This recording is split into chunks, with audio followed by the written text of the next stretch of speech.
Israel தேசத்தினுடைய வரலாறு பக்கங்களுக்கு நேராக நம்ம கடந்து போகலாம்.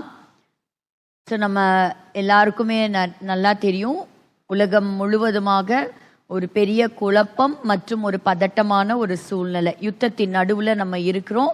But still God is a great God, he is a faithful God. So தேவன் உடன்படிக்கையின் தேவன், அதிலே மாறாத தேவன்.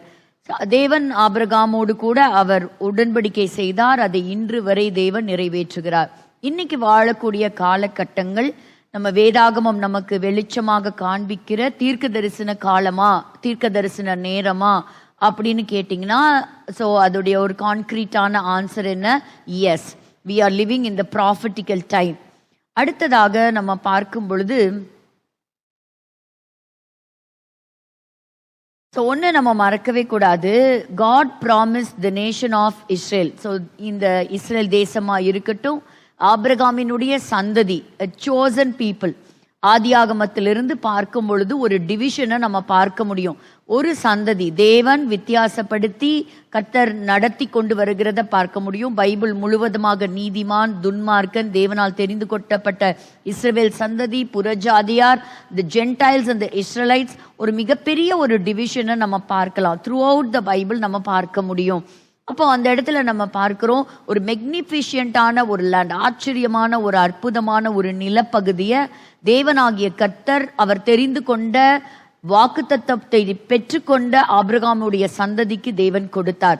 அவர் செய்த உடன்படிக்கையை கர்த்தர் ஒரு நாளும் உடைத்து போடவே மாட்டார். அதே போலதான் அந்த தேசமா இருக்கட்டும், அந்த ஜனங்களா இருக்கட்டும், தேவன் அந்த உடன்படிக்கையை நிறைவேற்றுகிறார். இப்ப நம்ம ஒரு சில புரிதல் நமக்கு வேணும். ஒண்ணு என்னன்னு கேட்டீங்கன்னா, நான் ஏன் இந்த இஸ்ரேலை பற்றி நான் தெரிஞ்சுக்கணும் அப்படின்னா, இன்னைக்கு இருக்கக்கூடிய காலகட்டங்களில் இன்னும் இந்த இஸ்ரேல் தேசம் வேதாகமத்தில் சொல்லப்பட்ட தீர்க்க தரிசன பகுதிகளை தொடர்ச்சியாக நடக்குதா அப்படின்னு கேட்டிங்கன்னா, ஆமாம், it is a continuation of the ancient biblical nation. இன்றைக்கும் அவர்கள் இந்த வேதத்தில் எழுதப்பட்ட தீர்க்க தரிசன ப்ராமிஸை அவங்க நிறைவேற்றி கொண்டிருக்கிறாங்க. இந்த வேதம் எழுதி கம்பைல் பண்ணப்பட்டு 2000 years ஆயிருச்சு. ஸோ ஆல்மோஸ்ட் மோர் தென் 2000 years அதற்கு முன்பு வாழ்ந்த தீர்க்கதரிசிகள் இந்த தேசத்தை குறித்த, எதிர்காலத்தை குறித்த ஏராளமான பகுதிகளை தீர்க்க தரிசனமாக உரைத்தார்கள். அது இந்த காலகட்டங்களை நீங்களும் நானும் வாழ்ந்துட்டு இருக்கிறோம் இல்லையா, இந்த 2025 நிறைவேறி கொண்டு தான் இருக்கிறது. ரெண்டாவது, அப்போ பைபிள் சொல்லக்கூடிய சில முக்கியமான விஷயம் என்ன? ஒன்று ராப்சர், இன்னொன்று உபத்திரவ காலம். அதாவது ஆண்டவராகிய இயேசு கிறிஸ்துவினுடைய ரகசிய வருகை மற்றும் உபத்திரவ காலம். அதுலயும் நமக்கு எப்படி இருக்கணும்னா, ஒரு எதிர்பார்ப்பு இருக்கணும், ஒரு எக்ஸ்பெக்டன்சி இருக்கணும். நிச்சயமாக சொன்னபடி இயேசுவானவர் வருவார் அப்படிங்கிற அந்த ஹோப் நமக்கு கண்டாயம் வேணும். அப்போ இப்ப நம்ம என்ன செய்யறோம், இந்த வேதத்துல எழுதப்பட்ட வசனங்கள்லாம் இவ்வளோ துல்லியமாக அந்த தேசத்துல நடக்கிறத பார்க்கும் பொழுது, அதே தேவனாகிய கர்த்தரை தான் நம்ம ஆராதிக்கிறோம், திரியேக தேவனை நம்ம ஆராதிக்கிறோம். அவருடைய கேரக்டர், த நேச்சர் ஆஃப் அவர் காட் நம்மளால அண்டர்ஸ்டாண்ட் பண்ண முடியும். அவர் எப்படி நம்மை நேசிக்கிறார், எப்படி நம்மை பராமரிக்கிறார், how he cares for you and me, அதிலிருந்து அவருடைய குணாதிசயங்களை நம்ம கற்றுக்கொள்ள முடியும். அப்போ அந்த தேசத்திற்கு கர்த்தர் இந்த அளவுக்கு அந்த தீர்க்க தரிசன வார்த்தைகளை, அந்த நிலப்பகுதி மற்றும் அந்த ஜனங்களுடைய வாழ்க்கை குறித்து சொன்ன வசனம் இவ்வளோ அழகா நிறைவேறும்னா, நிச்சயமாக என்னுடைய வாழ்க்கையில சபைக்கு கர்த்தர் கொடுத்திருக்கிறதும் நிறைவேறும். அதுதான் நம்ம பார்க்க போறோம். சரி, இப்ப நம்ம நிறைய பிரச்சனையை பார்க்கிறோம். ஒரு பக்கம் Gaza, Russia, Ukraine, America, Europe, China, இப்படி பல நாடுகள்லாம் இருக்கு இல்லையா. ஆனா ஒண்ணு நீங்க நல்லா அண்டர்ஸ்டாண்ட் பண்ணணும், என்னன்னு கேட்டீங்கன்னா, Bible prophecy has nothing to say about the Nations as such in their affairs with one another, but rather in their relations to Israel, the people and the land. அப்போ இந்த நாடுகளுக்கு இடையிலே நடக்கக்கூடிய சில யுத்தங்கள், சில பிரச்சனைகள்லாம் இருக்குது, சில அஃபேர்ஸ் எல்லாம் இருக்குது. பட் அதையெல்லாம் அந்த மாதிரி அவங்களுக்குள்ள நடக்கக்கூடிய இந்த அஃபேர்ஸ் எல்லாம் இஸ்ரேல் தேசத்தோட கனெக்ட் ஆகக்கூடிய அந்த சூழ்நிலைகளை தான் பைபிள் என்ன செய்து பதிவு செய்யப்பட்டிருக்குது. இப்ப இந்தியாவை பத்தி அப்படின்னா, இந்தியாவுக்கும் இஸ்ரேலுக்கும் ஏதோ ஒரு காரியம் நடக்கும் அப்படின்னா அப்பதான் இந்தியாங்கிற பேர் உள்ள வருமே தவிர மற்றபடி அல்ல. ஸோ அதனால இன்னைக்கு நடக்கக்கூடிய இந்த யுத்தங்கள்லாம் ஒரு மேற்பார்வை, ஸோ ஒரு ஜிஸ்ட், ஒரு அவுட்லைன். பட் ஃபைனலா அது எல்லாத்தையும் ஆண்டவர் ரொம்ப அழகா கனெக்ட் பண்ணி அந்த ஃபைனல் ஒரு கன்க்ளூஷன் பார்ட், த கிளைமேக்ஸ் பார்ட்டுக்கு ஆண்டவர் நிச்சயமாக கொண்டு வருவார். சரி, பிரசன்டேஷனுக்கு நேராகவே நம்ம கடந்து போகலாம்.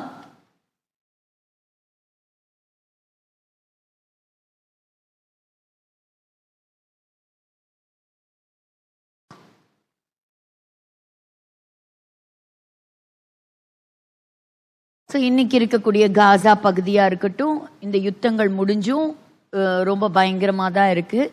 நான் ஏற்கனவே போன வாரம் நான் சொன்னேன், ஒரு சில பணைய கைதிகள் அவங்க விடுதலையாக்கப்படலை, ஆனால் விடுதலையாக்கப்பட்ட சில நபர்களை அவங்க ஒரு வேனில் வச்சு காண்பிச்சாங்க.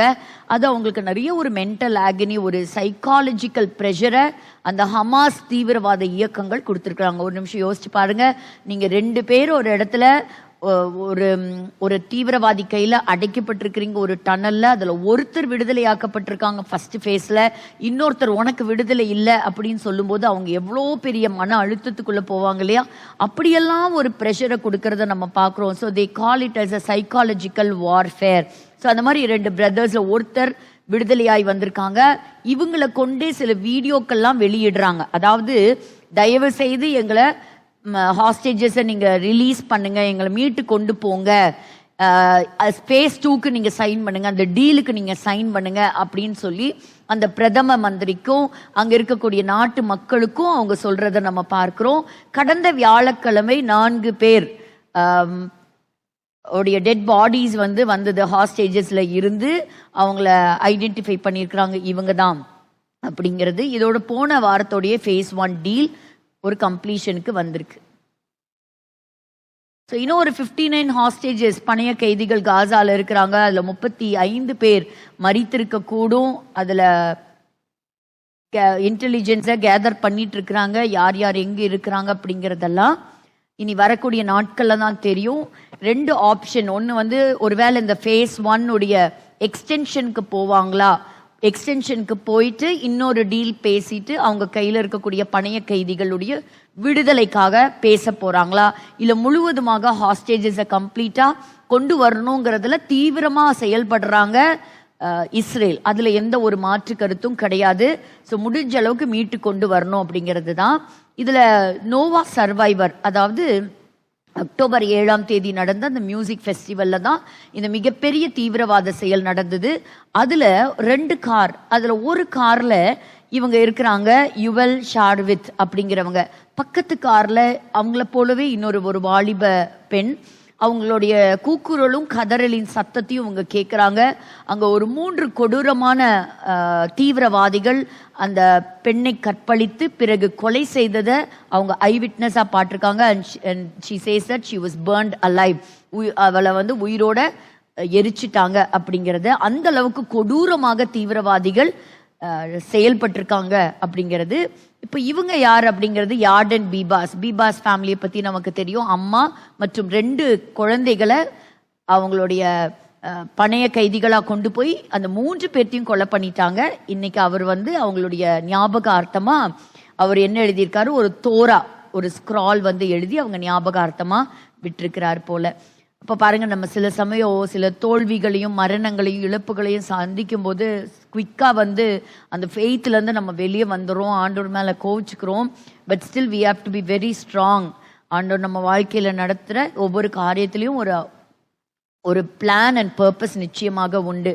அப்புறம் நம்ம எல்லாருக்குமே தெரியும், இது பார்த்தீங்கன்னா இதுதான் நம்மளுடைய ஹமாஸ், இந்த நஸ்ரல்லா மரணத்திற்கு பிறகு பார்த்தீங்கன்னா 100கணக்கான தீவிரவாதிகள் மரிச்சு போயிட்டாங்க. அவங்களுடைய ஃபியூனரல் நடந்தது. சுற்றி பாருங்க அந்த தேசம் எப்படி இருக்குன்னு. அதை ஒன்றும் இல்லாமல் தம்சம் பண்ணிட்டாங்க இஸ்ரேல். ஒரு குட்டி நாடு தான், ஆனால் இன்னைக்கு ஒரு பவர்ஃபுல்லான நாடாக இன்னைக்கு எந்திரிச்சு நிற்கிறத பார்க்கும் பொழுது நமக்கு ஆச்சரியமாக இருக்குது. ஏற்கனவே ஒரு வார்னிங் கொடுத்துட்டே தான் இருந்தாங்க, எங்கள் கூட தேவையில்லாமல் ஒரு யுத்தத்துக்கு வந்தீங்கன்னா அந்த ஸ்டோனேஜ் காலத்தில், அந்த காலத்தில் இருந்ததுக்கு நாங்கள் திருப்பி அனுப்பிடுவோம் அப்படின்னு சொன்ன மாதிரியே இந்த யுத்தம் அவங்க எதிர்பாராத ஒரு முடிவுகளை கொடுத்துருக்கு. சமீபத்தில் இறந்து போன ஹசன் நஸ்ரல்லா, லெபனானுடைய அந்த தீவிரவாத இயக்கம் ஹெஸ்பொல்லாவுடைய தலைவர், அவர் மரித்தார், அவர் கொலை செய்யப்பட்டார். அவருடைய மகன் ஒரு பேட்டி கொடுக்கும்போது அவர் சொல்றாரு, அதாவது என்னைக்கு இன்னொரு தலைவர் ஃபவுத் ஷுக்கர் அவர் மரித்தாரோ, அதுக்கப்புறம் இந்த பேஜர் அட்டாக் எல்லாம் நடத்தினாங்க இல்லையா இஸ்ரேல், அங்கே பேஜர் எல்லாம் வெடிச்சு கை போச்சு, சிலருக்கு இடுப்பு பகுதியெல்லாம் காயம் அடைஞ்சது, அந்த மாதிரி கண்கள் போச்சு, இப்படியெல்லாம் அதை பார்த்ததுலேருந்தே எங்கள் அப்பா வந்து கொஞ்ச நாட்களாகவே டிப்ரெஷனில் தான் இருந்தார் அப்படிங்கிறத. அப்போ பாருங்க, அவருடைய நேச்சரே மாறிடுச்சு அப்படிங்கிறதையும் சொல்லியிருக்கிறாரு. ஸோ நம்ம என்ன விதைக்கிறோமோ அதை தான் நம்ம அறுக்க போகிறோங்கிறத நம்ம மறக்கவே கூடாது. இந்த சமயத்தில் நம்முடைய பெஞ்சமின் நெத்தன்யாஹூ அவங்களுக்கு நல்ல ஒரு சப்போர்ட் கிடைச்சிருக்குது அமெரிக்க தேசத்திலிருந்து. எதெல்லாம் பைடன் ஆட்சியில இவங்களுக்கு ஆயுதங்கள்லாம் தடை செய்திருந்தாங்களோ அந்த ஆயுதங்கள் எல்லாத்தையுமே ட்ரம்ப் ஆட்சிக்கு வந்த உடனே சாங்ஷன் பண்ணியிருக்கிறாரு. அதனால அவர் அதுக்கு ஒரு தேங்க்யூ நோட் கொடுத்திருக்கிறாரு. இதுவரைக்கும் இஸ்ரேல் தேசத்துல நாங்க பார்த்த எத்தனையோ பிரசிடென்ட்ஸ்ல எங்களுக்கு ஒரு greatest friend that we have ever had, அது யார் அப்படின்னா டொனால்ட் ட்ரம்ப் தான் அப்படின்னு சொல்லிட்டு அவருக்கு வந்து ரொம்ப ஒரு நன்றியை தெரிவிச்சிருக்கிறாரு. இதை பற்றி நான் பேச வருகிறேன். பாருங்க, ஒரு பக்கம் டர்க்கி. ஸோ டர்க்கியிலிருந்து சீரியா பார்டர்ல பயங்கரமான இன்ஃப்ளூயன்ஸ், டர்க்கியுடைய ஆதிக்கம் நாளுக்கு நாள் அதிகரிச்சுட்டே வருது. ஸோ அதனால என்ன பண்றாங்க அப்படின்னா சீரியாக்குள்ள அதிகமான பகுதிகளை கைப்பற்றி இருக்கிறாங்க. யாருன்னு கேட்டிங்கன்னா இஸ்ரேல் வந்து உள்ள அந்த பார்டர் தாண்டி 13 கிலோமீட்டர்ஸ் உள்ள வந்து ஆக்கிரமிச்சிருக்கிறாங்க. நீங்க நினைக்கிறீங்களா அவங்க பிடிச்சு கொண்ட பகுதியெல்லாம் அவங்க திருப்பி தருவாங்கன்னு? நிச்சயமா தரவே மாட்டாங்க. ஸோ அந்த டோட்டல் அவங்களுடைய மிலிட்ரி இன்ஃப்ளூயன்ஸை கொண்டு போய் அங்கே வச்சிருக்குது இஸ்ரேல், சீரியால, காசால, அந்த மாதிரி.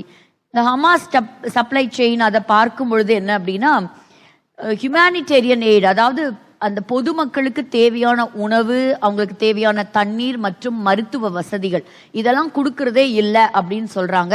ஆனா அவங்களுக்கு ரொம்ப நிறைவாவே மட்டுமில்லை, ரொம்பவே ஒரு சர்ப்ளஸாகவும் அவங்களுக்கு போய் சேருது. ஆனா அந்த காசாக்கு உள்ள போகக்கூடிய அந்த ட்ரக் எல்லாத்தையும் இந்த தீவிரவாதிகள் அங்க இருக்கிற பொருட்டெல்லாம் திருடி அவங்க அதை வச்சுக்கிறாங்க. கடைசியில் அந்த இன்னசென்ட் பீப்புள் அங்க பாதிக்கப்படுறாங்க அப்படிங்கிறது தான் ஒரு நிசத்தரமான உண்மை. டர்க்கி தொடர்ந்து குர்திஸ்தான் மேல தாக்குதல் நடக்கிட்டே இருக்குது. அதே போல சீரியாக்குள்ள ஒரு பகுதி மக்கள் இருக்காங்க, ட்ரூஸ் மக்கள். அவங்க இஸ்ரேல் கிட்ட ஆதரவு கேட்டிருக்கிறாங்க. இஸ்ரேல் அவங்களுக்கு தேவையான ஹியூமானிடேரியன் எய்ட்ஸ் எல்லாம் கொடுத்துட்டு இருக்கிறாங்க.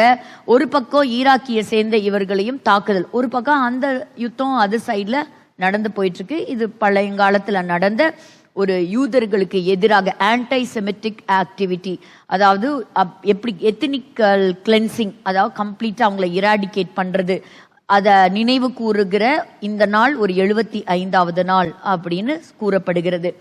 சரி, என்னெல்லாம் பார்த்தோம். இன்னும் ஹாஸ்டேஜஸ் ரிலீஸ்ல நமக்கு இன்னும் ஒரு சரியானது தெரியல. ஆனா அதே சமயத்துல நிறைய ஆயுதங்கள் கிடைச்சிருக்குது. இனி ஈரான் என்ன செய்ய போறாங்க, யுத்தத்துக்கு வர போறாங்களா இல்ல இத ஒரு பீஸ் டாக்ல கொண்டு வந்து முடிக்க போறாங்களா நமக்கு தெரியல. அதை நம்ம பொறுத்திருந்து தான் பார்க்கணும். சில தலைவர்கள் அதுக்குரிய பேச்சுவார்த்தைகளை நடத்திட்டு இருக்கிறாங்க. இது ஒரு பக்கம் நடக்க, கடந்த வாரம் வெள்ளிக்கிழமை நீங்க எல்லாருமே பார்த்திருப்பீங்க, ஒயிட் ஹவுஸ்ல நம்ம பிரசிடென்ட் டொனால்ட் ட்ரம்ப்பை சந்திக்க வந்த உக்ரைன் நாட்டு தலைவர் ஜெலன்ஸ்கி ஒரு நல்ல பேச்சுவார்த்தை. உக்ரைன் நாட்டில் இருக்கக்கூடிய அந்த ரேரஸ்ட் மினரல், அதாவது அவங்க கிட்ட இருக்கக்கூடிய அந்த தாது பொருட்களை அவங்க எடுத்து நாங்கள் பயன்படுத்துறதுக்கு ஒரு டீல் போடுறதுக்காக, அந்த மினரல் யூஸ் பண்றதுக்காக ஒரு டீல் ஒப்பந்தம் போடுறதுக்காக அவர் வந்திருந்த சமயத்துல அது ஒரு லைவாவே டெலிகாஸ்ட் பண்ணியிருந்தாங்க. உலக மக்கள் முழுவதுமாக அவங்களுக்குள்ள நடந்த டிஸ்கஷன்ஸை பார்த்துட்டு இருக்கும்போது ஒரு 40 நிமிடங்கள் நல்லா போயிட்டு இருந்த அந்த பேச்சுவார்த்தை திடீரென்று சொல்லி காரசாரமான விவாதமா மாறி போச்சு. அது ஒரு பெரிய சண்டேல முடிஞ்சு போச்சு. He was sucked out of the White House அப்படின்னு சொல்றாங்க. இதுவரைக்கும் வரலாறு பக்கங்கள்ல இப்படி ஒரு சம்பவம் நடக்கவே இல்லை அப்படின்னு சொல்றாங்க. இப்போ இந்த போட்டோஸ் எல்லாம் எதுக்கு வச்சிருக்கிறேன் அப்படின்னா, இன்னைக்கு நம்ம தெரிஞ்சுக்க ஞாபகத்துல வச்சுக்க வேண்டிய சில முக்கியமான தலைவர்கள். அதாவது முதல்ல நம்ம பார்க்க போகிறோம், இவர் யாரு? டொனால்ட் ட்ரம்ப், அமெரிக்க தேசத்தினுடைய ஜனாதிபதி, இப்ப இருக்கக்கூடிய கரண்ட் பிரசிடென்ட். ஸோ இவர் வந்து உலகத்தில் இருக்கக்கூடிய எல்லா நாடுகள்லையும் the most powerful country in the வேர்ல்டுன்னு இன்னைக்கு இருக்கிறதுல அமெரிக்க தேசம். ஸோ அந்த தேசத்தை தன்னுடைய ஆட்சி பீடமாக வைத்து அவர் இருக்கிறார். அடுத்ததான் நம்ம பார்க்கிறது ஜேடி வான்ஸ். இவர் யார் தெரியுமா? He is the vice president. இந்த போட்டோ எல்லாமாச்சு நீங்க ஞாபகம் வச்சுக்கோங்க. அமெரிக்கா நாட்டினுடைய ஜனாதிபதி, துணை ஜனாதிபதி தான் இவர். அடுத்ததா நம்ம பார்க்க போறது இவர் தான் ஜெலன்ஸ்கி. இந்த ஜெலன்ஸ்கி 6th பிரசிடென்ட். உக்ரைன் இன்னைக்கு நடந்துட்டு இருக்கு இல்லையா, ரஷ்யாவுக்கும் உக்ரைனுக்கும் நடக்கக்கூடிய யுத்தம். அப்ப நீங்க யோசிக்கலாம், சரி அட்லீஸ்ட் இஸ்ரேலே நான் ஏன் படிக்கிறேன்னு எனக்கு தெரியல, இதுல நான் எதுக்கு உக்ரைனையும் ரஷ்யாவை பத்தி நம்ம தெரிஞ்சுக்கணும் அப்படின்லாம் நீங்க நினைக்கலாம். பட் இதெல்லாம் அங்கங்க வரக்கூடிய டாட்ஸ். பட் இந்த டாட்ஸை எப்படி ஆண்டவர் அழகா கனெக்ட் பண்றாருங்கிறத தான் நான் இன்னைக்கு உங்களுக்கு சொல்ல போறேன். இவர் தான் ஜெலன்ஸ்கி, உக்ரைனுடைய பிரசிடென்ட். இவர் யார் தெரியுமா? பிரிட்டனுடைய பிரைம் மினிஸ்டர், இன்னொரு ராயல் ஃபேமிலி அப்படின்னு சொல்லக்கூடிய ஸ்டாமர். ஸோ இவங்கெல்லாம் இன்னைக்கு ரொம்ப முக்கியமான டிசிஷன் மேக்கிங்ல ஒரு பங்கு வகிக்கிறாங்க. ஸோ இவங்களுக்காகலாம் உங்களுடைய ஜெபங்கள்ல நீங்க வைங்க. ஸோ இவர் யாரு? மேக்ரன், பிரான்ஸுடைய பிரசிடென்ட். இதுல இன்னொருத்தரும் இருந்தாரு, புட்டின், அவங்க ரஷ்யாவுடைய தலைவர். இவர் பெஞ்சமின் நெத்தன்யாஹூ, இஸ்ரேல் நாட்டினுடைய பிரைம் மினிஸ்டர். ஸோ இப்போ இவங்களெல்லாம் உங்களுக்கு தெரிஞ்சிருச்சா? இப்போ நான் சொல்ல வர்றது உங்களுக்கு புரியும். ஸோ கடந்த வாரம் அமெரிக்க தேசத்துல பிரசிடென்ட் ட்ரம்ப் அவங்கள சந்திக்க வந்து அங்க ஒரு பயங்கரமான ஒரு காரசாரமான விவாதமாக ஒரு சண்டையாவே முடிஞ்சு போச்சுன்னு சொல்லலாம்.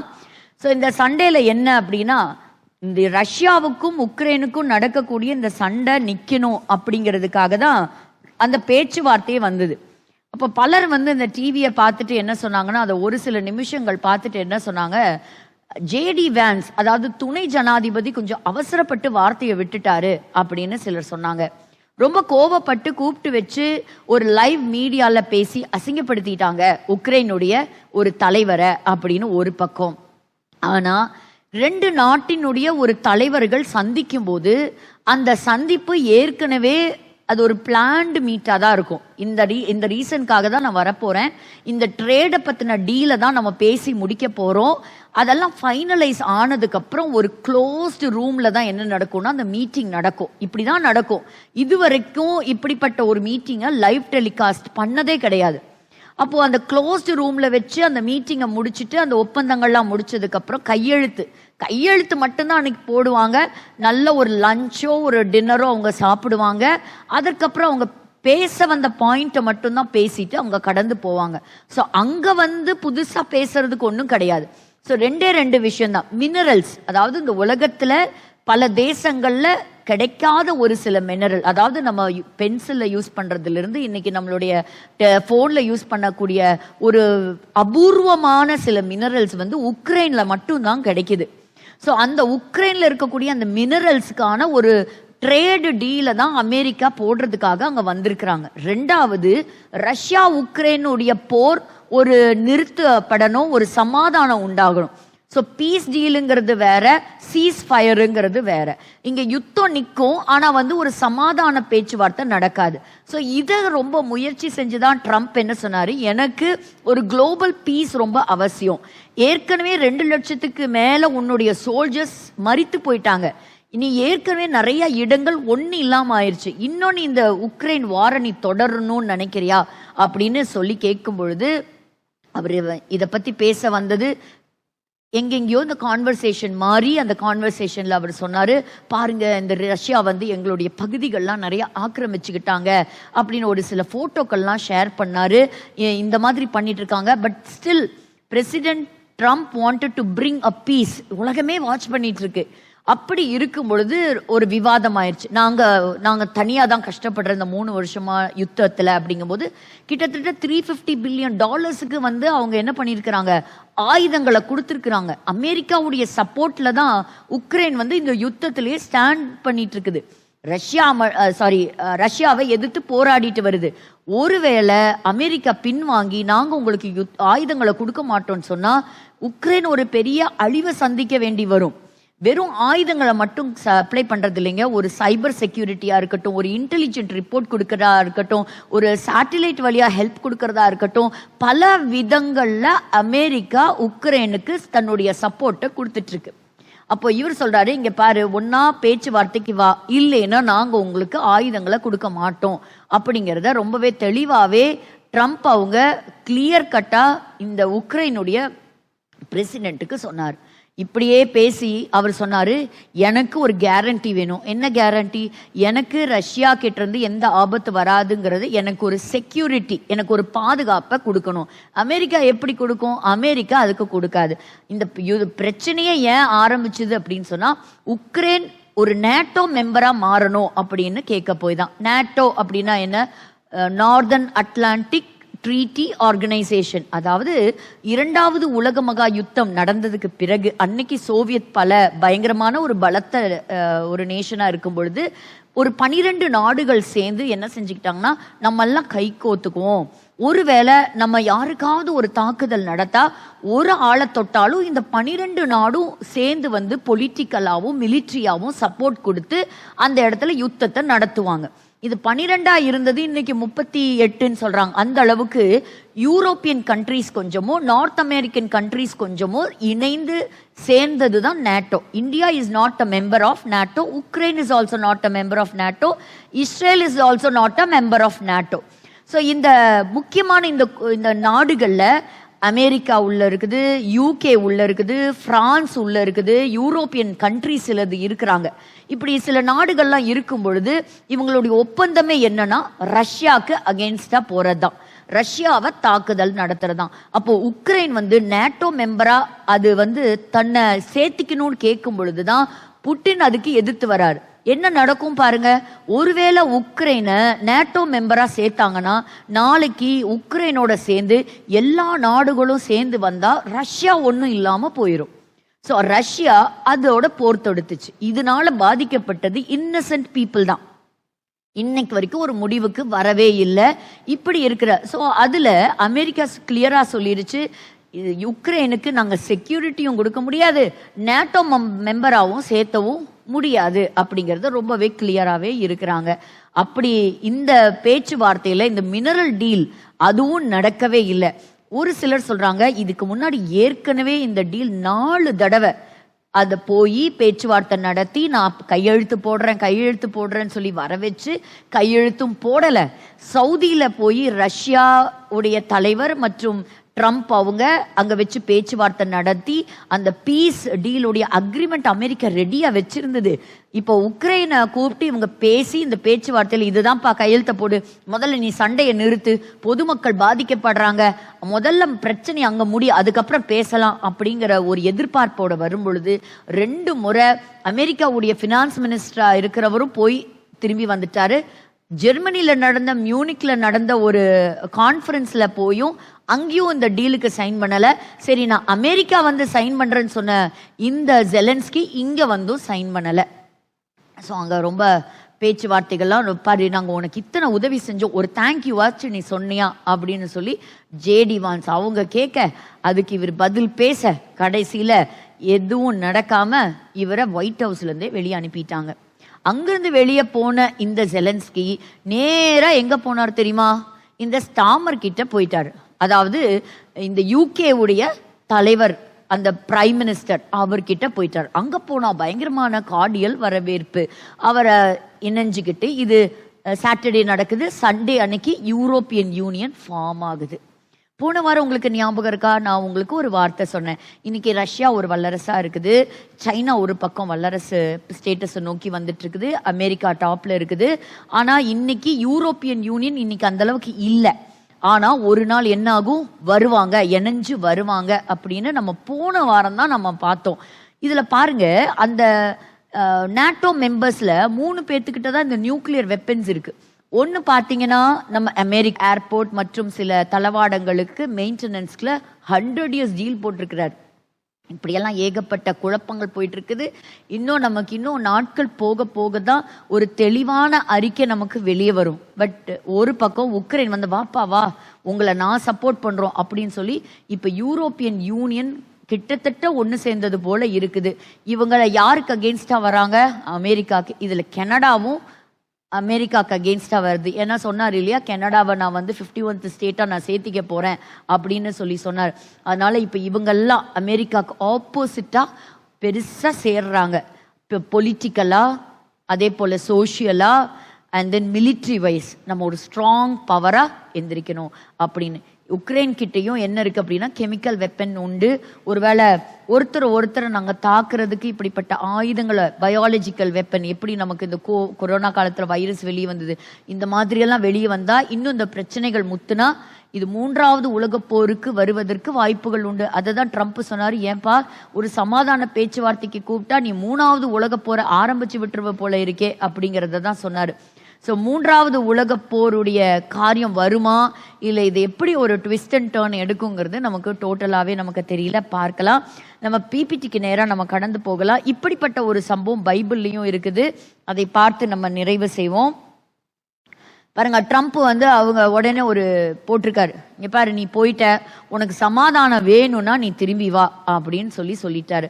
இப்ப அவர்கிட்ட இருக்கிற ஆயுதங்களை வச்சு ஒரு சர்வே என்ன சொல்லுதுன்னா கிட்டத்தட்ட ஒரு 4 வாரங்கள்ல இருந்து 6 வாரங்கள் வரைக்கும் தாக்கு பிடிக்க முடியும். அதுக்கப்புறம் ஆயுதம் இல்லைன்னா ரொம்ப கஷ்டம். ஒருவேளை கெமிக்கல் வெப்பன்லாம் எடுத்து ரஷ்யாவை தாக்க நினைச்சு இது ஒரு பெரிய இதா கூட போல. பாருங்க, இது வந்து அவங்களுடைய உக்ரைனுடைய ஒரு மினிஸ்டர், அவங்க பாருங்க தலையிலே கை வச்சிருவாங்க. இவங்கெல்லாம் பேசி என்னடா இது, இந்த மீட்டிங் இந்த அளவுக்கு சொதப்பிருச்சே அப்படின்னு சொல்லிட்டு உலகத்தையே ரொம்ப ஆச்சரியப்படுத்தின ஒரு முக்கியமான நிகழ்ச்சி, வெள்ளிக்கிழமை நடந்த ஒரு நிகழ்ச்சி. பாருங்க, பக்கத்தில் இருக்கிறது வந்து ஒரு கிராண்ட் லஞ்ச் ஒன்று ரெடி பண்ணியிருந்தாங்க. ஸோ ஜெலன்சியை வரவேற்கிறதுக்கு ஏகப்பட்ட பிளான் இருந்தது. பட் எல்லாமே கொலாப்ஸ் ஆகி போயிருச்சு. ஸோ பிரசிடென்ட் டொனால்ட் ட்ரம்ப் கீழே பாருங்க, he can come back when he is ready for piece.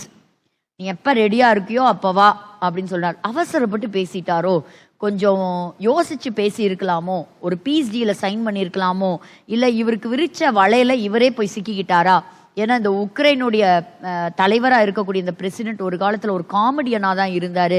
அப்போ அப்படிப்பட்ட ஒரு காமெடியன் இன்னைக்கு இந்த மாதிரி ஒரு செயலில் மாட்டி உலகத்துக்கே இன்னைக்கு ஒரு பிரச்சனையாக மாறி போச்சே, ஒரு தப்பான டிசிஷன் எடுத்துட்டாரு. இந்த இடத்துல ஒரு சமாதானத்தை நோக்கி போயிருக்கலாமோ அப்படிங்கும் போது தான் ஒரு சம்பவம் எனக்கு ஞாபகம் வந்தது. சாலமன் ராஜாவா இருந்த காலகட்டங்களில் அவருடைய பீரியட் முடிஞ்சதுக்கு அப்புறம் அவருடைய மகன் ரெகோபயாம் ராஜாவா ஆகிறாரு, பதவி ஏற்கிறாரு. பதவி ஏற்றதுக்கு அப்புறம் நடந்த ஒரு சில நிகழ்ச்சிகளை, ஒரு சில வசனங்களை மட்டும் நம்ம பார்க்கலாம். 2 நாளாகமும் 10வது அதிகாரம் அதுலயும் அதே சம்பவம் இருக்கு. அதே போல 1 ராஜாக்கள் 12வது அதிகாரத்திலையும் நம்ம இந்த வசனங்களை நம்ம வாசிக்கலாம். அப்போ இங்க 2 கிரானிக்கல்ஸ் 2 நாளாகமும் 10ஆம் அதிகாரத்துல இங்க வசனங்களை நம்ம வாசிப்போம். ஒரு சில வசனங்களை நம்ம வாசிக்கலாம். நான் சொல்றேன் எந்த இடத்துலன்னு. இப்ப ரெகோபயாம் ராஜாவாக ஆகிறார். அப்போ ராஜாவை பார்க்கறதுக்கு ஒரு சிலர் வர்றாங்க. அப்ப பாருங்க, இந்த இடத்துல 3வது வசனத்துல இருந்து வாசிக்கலாம்.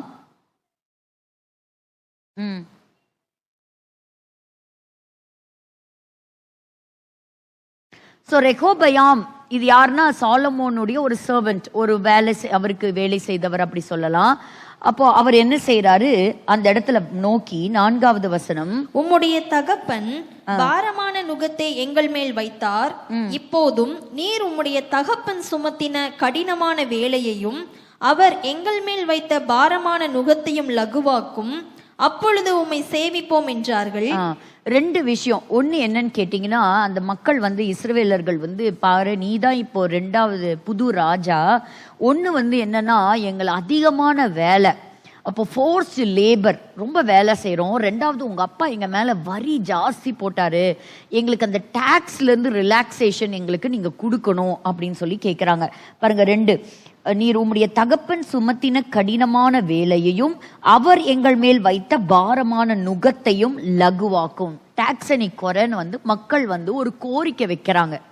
அதை கேட்கும் பொழுது என்ன இமீடியட்டா டிசிஷன் எடுக்கணும்னு ரெகோபயாமுக்கு தெரியல. ஸோ ஜெரோபயாம்கிட்ட சொல்ற, நீ போயிட்டு நீங்க 3 நாள் கழிச்சு நீங்க வாங்க, நான் உங்களுக்கு ஒரு நல்ல பதில் சொல்றேன் அப்படின்னு சொல்லி அனுப்பிடுறாரு. 3 நாளைக்கு அப்புறம் வர்றதுக்குள்ள இவர் ஆலோசனை நடத்துறாரு. யார்கிட்ட கேட்கிறாரு அப்படின்னு கேட்டீங்கன்னா, அங்க இருக்கக்கூடிய பெரியவங்க கிட்ட. பாருங்க, 6வது வசனம் வாசிக்கலாம். ராஜாவாகிய ரெகோபெயாம் தன் தகப்பனாகிய சாலமோன் உயிரோடு இருக்கையில் அவன் சமூகத்தில் நின்ற முதியோரோட ஆலோசனை பண்ணி இந்த ஜனங்களுக்கு மறு உத்தரவு கொடுக்க நீங்கள் என்ன ஆலோசனை சொல்லுகிறீர்கள் என்று அப்போ கேட்டான். பிரச்சனை என்னன்னா the people are suffering. ஜனங்க கஷ்டப்படுறாங்க, நான் எங்க கஷ்டத்தை நீ மாத்துன்னு வந்து கேக்குறாங்க ராஜா கிட்ட. அப்போ சாலமோன் கூட இருந்த சில முதியோர் இருக்கிறாங்க இல்லையா, அவங்கள கூப்பிட்டு கேக்குறான், நம்ம என்ன பதில் சொல்றது? இந்த மாதிரி டாக்ஸை குறைக்க சொல்றாங்க, அந்த வேலை வலுவை அந்த டைமை குறைக்க சொல்றாங்க. அப்படி ஒரு உதாரணமா வச்சுக்கலாம். அப்படி கேட்கும்போது அவங்க சொல்றாங்க, உங்க அப்பா செய்தது போல நீ செய்யாத, நீ என்ன செய், அந்த ஜனங்கள் கேட்கிறபடியே நீ செய். அப்போ அந்த ஜனங்கள் உன்னை நேசிப்பாங்க, அவங்களும் உன் கூட இருப்பாங்க அப்படிங்கிற அந்த நல்ல வார்த்தைகளை நீ சொல்லு. அப்போ அந்த ஜனங்கள் உன் பக்கமா இருப்பாங்க அப்படின்னு. இது ஒரு பக்கம் நடந்ததுக்கு அப்புறம் ரெகோபயாம் தன்னோட வயசுல இருக்கக்கூடிய சில வாலிபர்களை கூப்பிட்டு அவங்க கிட்டயும் இதே பிரச்சனைய சொல்றான். 3 நாள் கழிச்சு வருவாங்க, இந்த மாதிரி என்கிட்ட ஒரு கோரிக்கை வச்சிருக்கிறாங்க, இவங்களுக்கு நான் என்ன பதில் சொல்லலாம் அப்படிங்கும்போது அந்த வாலிபரோட ஆலோசனை பண்ணினானா. 8வது வசனம், அதாவது பெரியவங்க சொன்ன ஆலோசனையை தள்ளிட்டு அவன் ஏஜ்ல டே அவங்கெல்லாம் பழங்காலத்தாள்றா, அதெல்லாம் வயசான கூட்டம்டா, அவங்க சொல்றதெல்லாம் நீ கேட்டுட்டு இருக்காத, உன் கெத்த காமிக்கணும்னா இன்னைக்கு இருக்கிறவங்கள உன் கண்ட்ரோல்ல வச்சுக்கணும்னா உங்க அப்பாவை விட இன்னும் நான் பயங்கரமா உங்களை கொடுமையா நடத்துவேன் அப்படின்னு நீ சொல்லிடுன்னு சொன்னாங்க.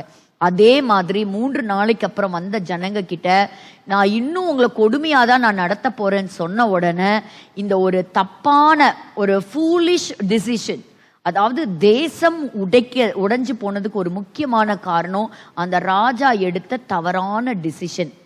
அப்படி சொன்ன உடனே என்னாச்சு, 12 கோத்திரங்களும் இணைஞ்சு இருந்த அந்த தேசம் வடக்கு ராஜ்யமாக தெற்கு ராஜ்யமாக, அந்த நார்த் கிங்டம் அந்த சவுத் கிங்டமாக 2ஆ உடைஞ்சிருச்சு. 12 கோத்திரங்கள் 10 கோத்திரம் தனியாவும் 2 கோத்திரம் தனியாவும் போயிட்டாங்க. ரெகோபயாம் எங்களுக்கு ராஜா வேண்டான்னு சொல்லி தள்ளினாங்க. இப்படி எங்களுடைய மக்களுடைய பிரச்சனைய தீர்க்காத ராஜா எங்களுக்கு வேண்டாம், நாங்க தனி நாடு உண்டாக்குறோம், தனி கவர்மெண்ட், எங்களுக்குன்னு தனி கிங்டம் நாங்க வச்சுக்கிறோம்னு சொல்லி போயிட்டாங்க. அன்னைக்கு உடைஞ்ச ராஜ்யம் பாபிலோன் தேசத்துக்கு அவங்க அடிமைகளா போற வரைக்கும் அப்படிதான் இருந்தது. அதுல 10 கோத்திரம் காணாமையே போயிட்டாங்க.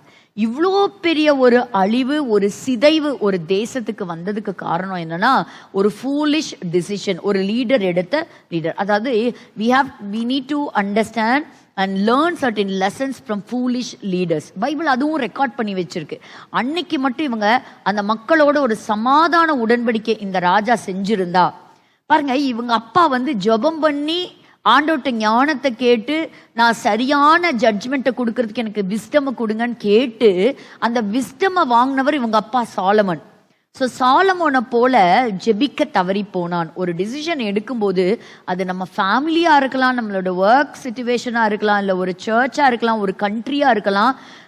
Take decisions, pray and then take decisions. ஒரு ஜெபம் இல்லாமல் எடுத்த டிசிஷன். 2வது ஒரு நல்ல ஆலோசனையை தள்ளிட்டு தவறான ஆலோசனையை எடுத்தான். அது எதுக்கு இதை சொல்றேன் அப்படின்னு சொன்னா, பல ஊடகங்கள் இன்னைக்கு சொல்லக்கூடிய ஒரு கருத்து, ஜெலன்ஸ்கி இப்படி எடுத்த ஒரு டிசிஷன் ஒரு தவறு. ஏன்னு கேக்குறீங்களா? இந்த பிரசன்டேஷன்ல நான் கிளம்பி வர்றதுக்கு முன்னாடி புதுசா ஒரு போஸ்டிங் போட்டிருந்தாங்க. சரி, இதெல்லாம் பத்தி நம்ம அடுத்த வாரம் படிப்போம்.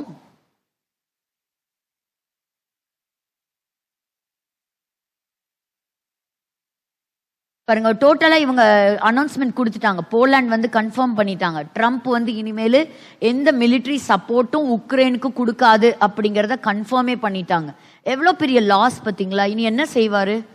இந்த அமெரிக்கா கொடுக்கிற அளவுக்கு ஒரு சப்போர்ட் யூரோப்பியன் யூனியன் கொடுக்க முடியாது. $2.8 பில்லியன் ஏதோ கொடுத்துருக்காங்க போல.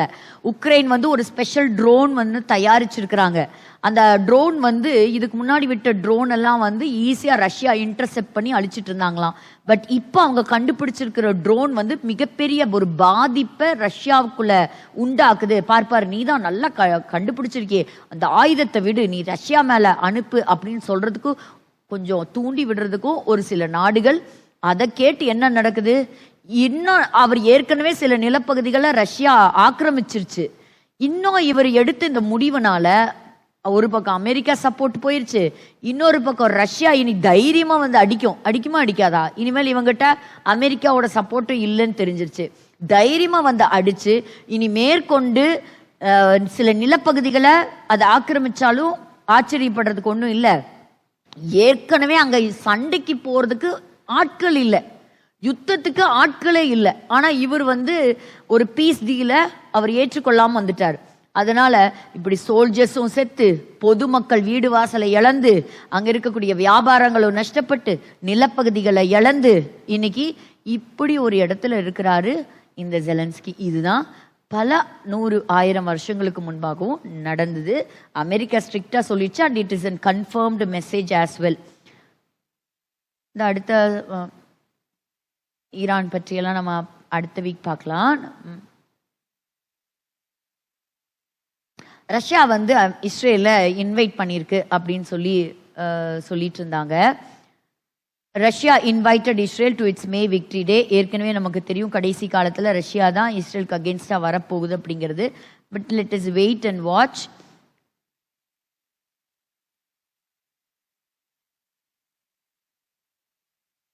ஸோ சொமாலியாவில் ஒரு பயங்கரமான ஹங்கர் கிரைசிஸ், ஒரு பஞ்சத்தின் சூழ்நிலை.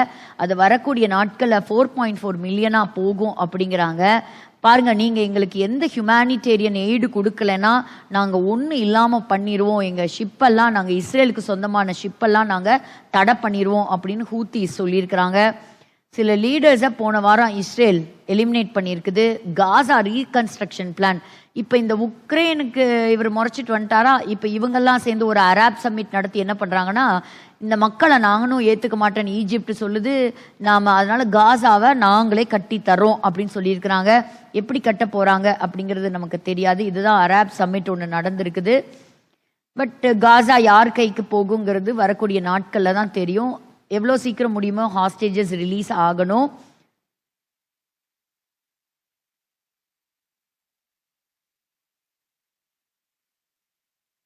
சைனீஸ் எம்பசி ஒரு வார்னிங் ஒன்று கொடுத்துருக்குறாங்க. இப்போ அமெரிக்காவுக்கு வார் தான், இப்படி எல்லா பக்கம் ட்ரேடு ஏற்றிக்கிட்டே இருக்கார், டேக்ஸ் ஏற்றிட்டே இருக்கிறாரு. ஸோ எல்லா நாட்டு மேலேயும் என்ன செய்கிறாருன்னா அந்த விகிதத்தை ஏற்றிட்டே போகிறாரு. இது எவ்வளோ பெரிய ட்ரேடு வாராக முடிஞ்சாலும் சரி, நாங்கள் வந்து அதை சந்திப்போம் அப்படிங்கிறாங்க. இப்போ ட்ரம்ப் என்ன சொல்லிக்கிறாரு, இஸ்ரேல் கிட்ட ஒரு அயன் டோம் இருக்கிற மாதிரி நமக்கு ஒரு கோல்டன் டோம் நமக்கு தேவை அப்படின்னு சொல்லியிருக்கிறாரு. ஸோ இப்படி நம்ம நாட்டுக்கும் ஒரு பாதுகாப்பு வேணும் அப்படிங்கிறது. அப்போது இது ஏன்னு கேட்டிங்கன்னா, ஒரு ரொம்ப சாதாரணமாக ஜெலன்ஸ்கி சொல்லிட்டார், ஒரு நாள் உங்களுக்கும் பிரச்சனை வரும், என்ன மாதிரி நீங்களும் சந்திப்பீங்க அப்படிங்கிறதெல்லாம் சொல்லிட்டாரு. ட்ரம்ப்புடைய எக்ஸ்பீரியன்ஸ்க்கும் ட்ரம்ப்புடைய அவர் வந்து ஒரு பிஸ்னஸ் மேக்னெட், அவருடைய எக்ஸ்பீரியன்ஸ், அதற்கு முன்பாக அவர் ரொம்ப விளையாட்டுத்தனமாக சொல்லிட்டாரா, இல்லை சீரியஸாகவே இப்படி தான் சொன்னாரா, இல்லை ட்ரெயின்டாக இப்படி சொன்னாரான்னு தெரியல. எல்லாருக்கும் தெரியும், நீ வந்து எங்களை ரொம்ப டிஸ்ரெஸ்பெக்ட் பண்ணிட்ட, எங்கள் அமெரிக்கா மீடியா சேனல் முன்னாடியே அமெரிக்காவில் வந்து எங்களை நீ அசிங்கப்படுத்தியிருக்கிற, இப்போ நீ பொது மன்னிப்பு கேட்கணும் அப்படின்னு சொல்கிறாங்க. அதுக்கு ஜெலன்ஸ்கி ஒத்துக்குவாரான்னு தெரியல. இவர் போயிட்டு இப்போ சொல்லியிருக்காரு பாருங்க, Zelensky says they are ready for peace and sign the mineral அக்ரிமெண்ட்டா. இது அங்கே இருக்கும்போதே நல்ல உறவில் இருக்கும்போதே செஞ்சுருக்கலாமா? இப்போ வீட்டுக்கு போய் என்ன ரூம் போட்டு யோசிச்சாரோ தெரியல, இல்லை நமக்கு இனி கதியே இல்லைன்னு யோசிச்சாரான்னு தெரியல. இப்போ நான் வந்து பீஸ் அக்ரிமெண்ட்டில் இனிமேல் நடக்காது, நீ முதல்ல பொது மன்னிப்பு கேளு அப்படின்னு வந்து சொல்லிட்டாங்க. ஸோ வரக்கூடிய நாட்களில் தான் இது என்ன ட்விஸ்ட் அண்ட் டர்ன் எடுக்க போகுதுன்னு தெரியும். ஆனால் ஒன்று நிச்சயம், ஒரு பக்கம் அமெரிக்கா, ஒரு பக்கம் யூரோப்பியன் யூனியன், அவங்க ஒரு பெரிய ஒரு யுனைட்டடாக ஒன்று சேர்ந்து வராங்கன்னு தெரியும். ஸோ இது எல்லாமே இந்த தகவல்கள்லாம் வச்சு நம்ம என்ன கண்டுபிடிக்கிறோம், வேதத்தின் தீர்க்க தரிசனங்கள் ரொம்ப துல்லியமாக அதற்கு நேராக நடந்து கொண்டிருக்கிறது. சீக்கிரத்தில் சொன்ன வார்த்தைகள் நிறைவேறும். இந்த இஸ்ரவேல் தேசத்தினுடைய வரலாறு பக்கங்கள் தொடரும்.